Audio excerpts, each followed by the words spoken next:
আব্বাস রাদিয়াল্লাহু আনহুমা قال قال رسول الله صلى الله عليه وسلم من تكلم يوم الجمعة والإمام يخطب فهو كمثل الحمار يحمل أسفارا والذي يقول له أنصت ليس له جمعة رواه أحمد بإسناد لا بأس به وهو يفسر حديث أبي هريرة في الصحيحين مرفوعا إذا قلت لصاحبك أنصت يوم الجمعة والإمام يخطب فقد لغوت। আব্দুল্লাহ বিন আব্বাস রাদিয়াল্লাহু তাআলা আনহুমা থেকে বর্ণিত, তিনি বলছেন যে রাসূলুল্লাহ সাল্লাল্লাহু আলাইহি ওয়াসাল্লাম বলেছেন, মান তাকাল্লামা ইয়াউমাল জুমআ, কেউ যদি জুমার দিন কথা বলে, কোন সময়?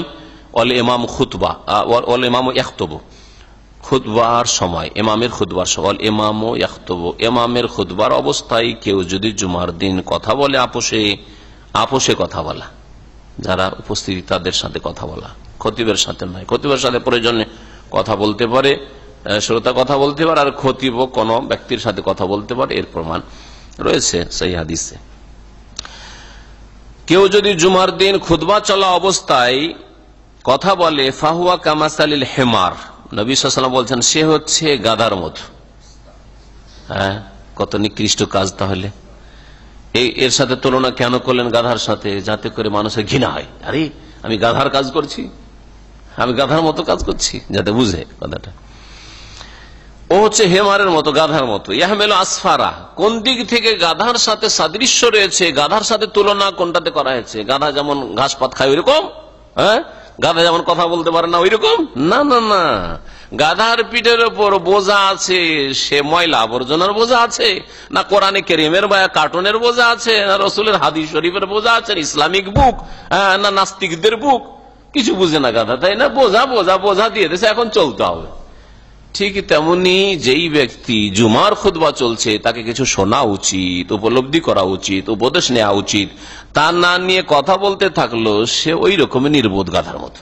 এতে তুলনা করা হয়েছে, নির্বুদ্ধিতাই, বোধ শক্তিহীন হওয়াই যেন তুলনা করা হয়েছে গাধার সাথে। ওয়াল্লাযী ইয়াকুলু লাহু আনসিত, আর কেউ যদি পাশে বসে মাশাআল্লাহ পরেশগার লোক মনে করছে নিজেকে, আমি তো কথা বলি না জীবনে, আর এরা কথা বলছে তো অন্যায় কাজ করছে, দেখো চুপ করাই। কেউ যদি আনসিত, এই চুপ করা, কথা কারা বলছো, এটা যদি বলে লাইসাত লাহু জুমআ, তাহলে তার জুমা হয় না, তার জুমা হয় না। রাওয়াহু আহমদ, হাদিস মুসনাদ আহমদে রয়েছে বিইসনাদিন লা বাসা বিহি, এমন সনদের সাথে বর্ণিত যেই সনদে কোনো আপত্তি নেই, তার মানে হাদিসটা হাসান। লা বাসা বিহি মানে চলতে পারে, তার মানে কি সহিহ নয় কিন্তু হাসান, জয়ীফ নয়, জয়ীফের ওপরে। তাহলে কোন হাদিসকে যদি বলা হয় হাদিসুন হাসানুন, আর অন্য ভাষা দিয়ে কেউ হাদিস লা বাসা বিহি, এতে কোনো আপত্তি নাই, তাহলে একই কথাই যেন আপনি বলেন, ভাষা আলাদা হইলেও উদ্দেশ্য হচ্ছে একই। কেউ যদি আপনাকে বলে যে এটা কেমন হবে, চলবে, তার মানে সর্বনিম্ন চলার মতো, তাই না? অসুবিধা নেই, তার মানে চলবে, তাই না? সর্বনিম্ন। আর না খুব ভালো, খুব ভালো, তাহলে ভালো হইলো। জুমা যে হবে না, মানে জুমা মোটেই হবে না, একবারে টোটালি হবে না, নাকি পূর্ণ জুমা হবে না, এই ক্ষেত্রে উলামায়ে কেরামরা একমত যে জুমা মোটেই হবে না, এটা অর্থ নয় হাদিসের। এই হাদিসের অর্থ হচ্ছে কেউ যদি একটা উপদেশ দেয় কিন্তু অজ্ঞতার কারণে তাকে কথা বলতে হইতো না, হ্যাঁ, অন্যায়ের প্রতিবাদ এখানে নাহি আনিল মুনকার করতে হইতো না, তাকে চুপ থাকতে হইতো, এটা হচ্ছে নির্দেশ রাসূলুল্লাহ সাল্লাল্লাহু আলাইহি ওয়াসাল্লামের। তারপরেও জুমার খুতবা শোনার সময় দেখছে কথা বলছে, কেউ চুপ থাকতে বললো, তাহলে তার পূর্ণ জুমা হবে না। এই মর্মে ভাষ্যকার বলছেন লাইসাত লাহু জুমআ, আসল অর্থ তো এটাই বহন করে যে এ হাকিকত নেই, মানে আসল জুমাই নেই, মানে লাম তাসিহু জুমা, জুমা শুদ্ধ হবে না। কিন্তু এটা অর্থ উলামায়ে কেরামরা নেননি কেউ, এটা গেছে নাফিউল কামালের দিকে, মানে পূর্ণ জুমা হবে না, এটাই ঠিক। কারণ এখানে জুমা হচ্ছে সলাতুল জুমার, আর জুমার মধ্যে সে ত্রুটি করেনি, জুমার সলাতে ত্রুটি করেনি। ত্রুটিটা কিসে করেছে? খুতবাই করেছে। যখন নামাজের বাইরে, জুমার নামাজের বাইরে তার ত্রুটিটা হয়েছে, সেই জন্য জুমার নামাজ বাতিল হয়ে যাবে, এই অর্থ নেওয়া ঠিক হবে না। এটা হচ্ছে, এটাকে বলা হচ্ছে কারিনা, হ্যাঁ, লক্ষণ। এই অর্থটা কেন নেব, আসল অর্থ থেকে এই অর্থে কেন ফিরাবো, তার একটা যুক্তি বা একটা ইশারা ইঙ্গিত হওয়া উচিত শরীয়তের পক্ষ থেকে। সেটা হচ্ছে যে আসল নামাজের মধ্যে তো সে এমন কিছু করেনি যে ফরজ ওয়াজিব ছেড়ে দিয়েছে, রুকুন ওয়াজিব ছেড়ে দিয়েছে, যে নামাজ নষ্ট হয়ে যাওয়ার আশঙ্কা আছে বা হয়ে যাবে। কারণ বলছেন যে এই ত্রুটিটা হালাল লাইসাত ফি নাফসিস সালাহ, আন্নাল খালাল হোনা লাইসা ফি নাফসিস সালাহ, নামাজের ভিতরে এই ত্রুটিটা হয়নি, ওয়া ইন্নামা হুয়া খারিজাহা, নামাজের বাইরে তার ত্রুটিটা হয়েছে জুমার খুতবায়। ওয়া ইযা লাম ইয়াতাআদ্দাল খালাল ইলা ইবাদা, ইবাদতের মধ্যে যদি কোন রকমের ত্রুটি না হয়ে থাকে, খালাল মানে ডিস্টার্ব না হয়ে থাকে, ইউহমালু আলা নাফিল কামাল, তাহলে পূর্ণতাকে না করা হবে। তার মানে তার জুমা পূর্ণ হয়নি, কামেল জুমা হয়নি, জুমার মতো জুমা হয়। ওলামারা বলেছেন যে যদি দেখা যায় যে আশেপাশে দেখছেন কথা বলতে আছে, ইশারা ইঙ্গিতে চুপ করানো যেত। একটা হচ্ছে কথা বলে চুপ করানো, একটা ইশারা ইঙ্গিতে চুপ করানো।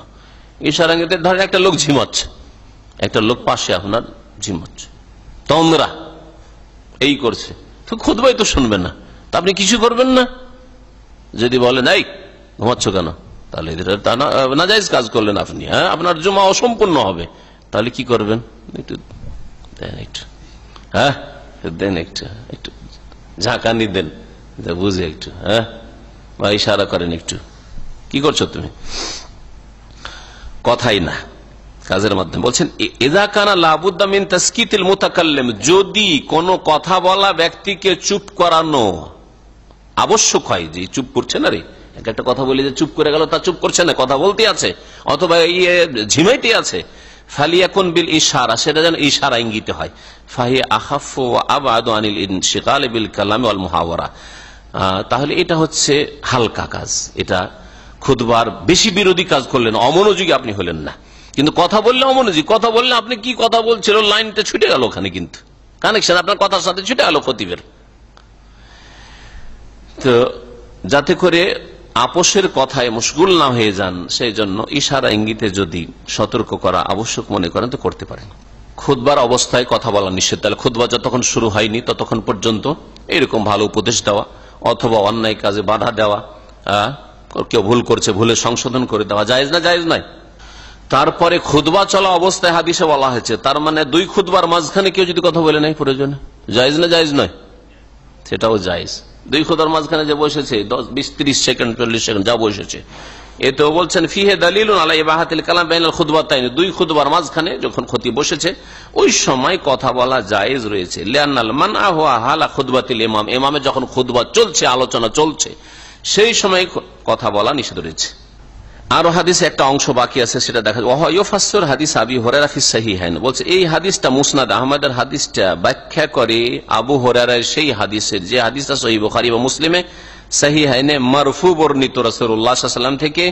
নবী সাল্লাল্লাহু আলাইহি ওয়াসাল্লাম বলছেন ইযা কুলতা লি সাহিবিকা, তুমি যদি তোমার সাথী সঙ্গী পাশের লোককে বলো আনসিত ইয়াউমাল জুমআ, জুমার দিনে জুমার খুতবা চলছে, আর বলে এই চুপ থাকো, কথা কেন বলছো, বলে ইমাম ইয়াখতুবু, খুতবা চলা অবস্থায় ইমাম খুতবা দিচ্ছে এই অবস্থায়, ফাকাদ লাগাউতা, তাহলে তুমি ফালতু কাজ করলে, তাহলে তুমি অসার কাজ করলে, অসার কথা বললে বা অসার কাজ করলে অথবা কথা বললে। আল্লাহ পাক রব্বুল আলামিন কোরআনে কারীমের একাধিক আয়াতে বলেছেন মুমিনরা, মুমিনদের গুণ, যারা জান্নাতি তাদের বেশ কিছু গুণ উল্লেখ করতে গিয়ে বলেছেন ওয়াল্লাযীনা হুম আনিল লাগওয়ি মুরিদুন, এরা অনার্থক অসার কথা এবং কাজ থেকে মুখ ফিরিয়ে নেয়, এরা অসার কথা বলেন না, অসার কাজ করে না, যেই কথাতে একটা নেকিও নেই আর একটা হালাল রুজিও নেই, আমি লাগো এটাকে বলি, যা দিয়ে দুনিয়ার একটা হালাল রুজি হাসিল না, রুজি হাসিল হলো হারাম হইল, সেটাও লাগো হারাম, আর যাতে একটা নেকিও হইল না,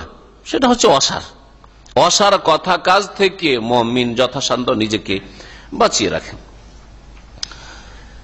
নবী করিম সাল্লাল্লাহু আলাইহি ওয়াসাল্লামের হাদিস সহিহ বুখারী মুসলিমে রয়েছে, তুমি যদি তোমার সাথীকে বলো আনসিত ইয়াউমাল জুমআ, জুমার দিনে বলো, মানে জুমার দিনে কথা বলো, আনসিত চুপ থাকো, ইমাম খুতবা দেওয়ার অবস্থা, ফাকাদ লাগাউতা, তাহলে তুমি অর্থহীন কাজ করলে বা অসার কাজ করলে, অসার কথা বললে।